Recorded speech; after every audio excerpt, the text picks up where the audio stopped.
This week, the opening of Trouble Girl. I would like opinions on whether I should lose the journal entry or keep it. The book opens with previously and do the wrong thing, and it's a couple sections from the end of book one. And then it starts with the first chapter called The School Dance. What makes my mother happy? At the start of high school, Roxanne and I revisit our grade one friendship. She's moved to Pottsville with her mother, who's left her dad. She's extremely popular, actually. The Pottsville public school boys, at least the ones in my orbit, love her. It's her eyes. No one can break away from those dark blue pupils framed with the thickest, blackest eyelashes you've ever seen. One of these boys, Bob Lander, asks me if I'm going to the upcoming school dance. No, I say, hearing my mom's voice in my head. She's repeatedly told me that I won't be going to any dances until I'm 16. Yet a few days later, in a lilting, leading voice, she asked me, "Don't you want to go to the high school dance?" My heart leaps. She's saying she'll let me go? When I see Bob next, I say, "Hey, I think I might be going." I wait until the dance is a week away. "Mom, everyone's going to the school dance, even Tammy. Can I?" Mom loves Tammy, by the way. Her dad owns the feedlot in town, putting their family on a higher social tier than ours. "I told you," she replies, her voice sweet and high-pitched, but with an edge to it. Her eyes glitter. She seems elated, as if she finds happiness in what she's saying, as if she'd be disappointed if I hadn't asked. "Not until you're 16. She looks away and I stare at her, trying to feel what she's saying. But why not until you're 16? She's excited, happy, like she just won a prize at the Dardanelle Fair. She'll hit me. I know this. Don't ask me how, if I argue. So I walk away. I feel dead. I go upstairs and lie in Sandra's bed, further from the door than mine. I face the wall, eyes open. I don't move. "Come and eat," my mother yells up the stairs about an hour later. I'm still facing the wall, eyes open. I haven't moved. A line of light appears in the wall and expands as Mom opens the door. "Don't you want to eat?" She snorts impatiently when I don't answer, leaves. "You go talk to her," I hear from the foot of the stairs, then heavier footsteps before light cascades across me a second time. "Hey," Dad says, the bed jostling as he sits.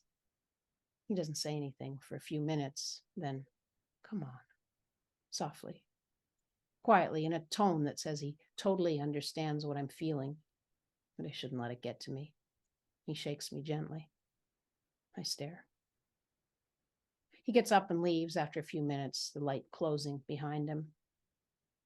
Nothing really changes, but I realize that I can't stare at this wall in the dark forever, so I get up. Mom and Dad are both out in the barn by this time. I find some leftovers in the fridge, eat, then call Sandra to help me with the dishes.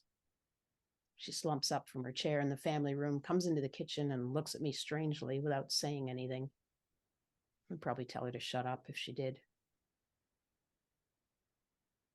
Until a few weeks ago, Sandra and I didn't have to do barn chores. Mom hates farming. She's been trying to save us from becoming farmers' wives. Now, she doesn't want to save me anymore. I guess I'm too moody or mouthy. I get up at 6 a.m. to put suction cups on cows' teats. I don't want to do it. I keep dropping things. I'm slow and weak. The pails are too heavy. I pretend to be much worse at everything and more scared of the animals and machinery than I actually am. In punishment for my put-on weakness, I'm tasked with cleaning the wipers on the manure trough cleaner. For those of you who've never been in a dairy barn, a trough runs behind the cattle stalls for the animals to shit and piss in. Every few days, my dad or one of my brothers changes the straw bedding under the animals and scrapes that into the trough, too. At the bottom of the trough, a series of steel teeth, about a foot apart, sit connected to each other by a chain on one side. When the cleaner is switched on, the chain pulls the teeth along, and with them, the shit, piss, and straw. In a small room, the back of the barn, this unholy trinity is supposed to fall off over a cement hole in the floor and from there get pumped out to the bottom of a manure pit behind the barn. a mechanized shit volcano. But the straw wraps around the trough cleaner's teeth. If it's not scraped off, the whole machine bogs down and stops working. So someone has to stand beside the hole and scrape the teeth as they pass over it. That someone is now me. I don't know who did it before, possibly Mom. The shit piss straw hits the reduction that collects at the bottom of the hole because there's always something left. It's never fully pumped out. And the concentrated jus splashes up onto my face and clothes. A sharp, foul gas mushrooms upwards, making me dizzy. I now know why manure pits are dangerous. Like, really know. I feel how animals pass out if they get too close, fall in and drown. Bolting from bed, confused as my bedroom, the cold morning light and the fingers of fire inching across from my cheek flag for me my waking life. My mother's hand comes down again. God for damn you, lazy. Mom's face, jaw twisted, grinding her teeth together at a weird angle. Fucking arse, fucking useless ass. Verdam trottel. Ich has dich, damn fool. I hate you. I blink away the pelting spittle. If you're not in the barn in 10 minutes, you're grounded for a month. The wall shudders as she slams the door. I roll over and glance at my clock radio. 6:20. Shit. I think of Roxanne, who lives in Pottsville with her mother, who's left her dad. I wish my parents would split up. I'd stay here with Dad. Briefly, Roxanne. If you're expecting a deep dive into suicidal thoughts, depressing scenes, and emotional horror, I have to warn you, this book is not that. I mean, it is, but it's also my dull, gray, and sometimes bloody life, if feelings bleed, which I suppose they do, situated in the heart as they are. I have to write it. If you're not an artist, you won't understand the compulsion. Hell, even if you are, you might not. I've only got a certain amount of clay, my life, which bleeds into others' clay or lives. No doubt some will be offended to find themselves in here. If I were a better writer or more skilled in the ways of fantasy and, well, story, I could spin this into something in which you, who recognize yourself, wouldn't. But I'm not. I'm sorry. The soul wants what it wants. I thought Nosgard said that, but he said, for the heart, life is simple. It beats for as long as it can, then it stops. The soul wants what it wants. I don't know where I heard it. I hope I'm not paraphrasing a Selena Gomez song. My soul wants to put down a burden of secrecy and shame. It doesn't have a family to support or even a self to support. At 50, after almost 2 decades on and off welfare, barely surviving, I got serious about work, made a bunch of money, which I then invested.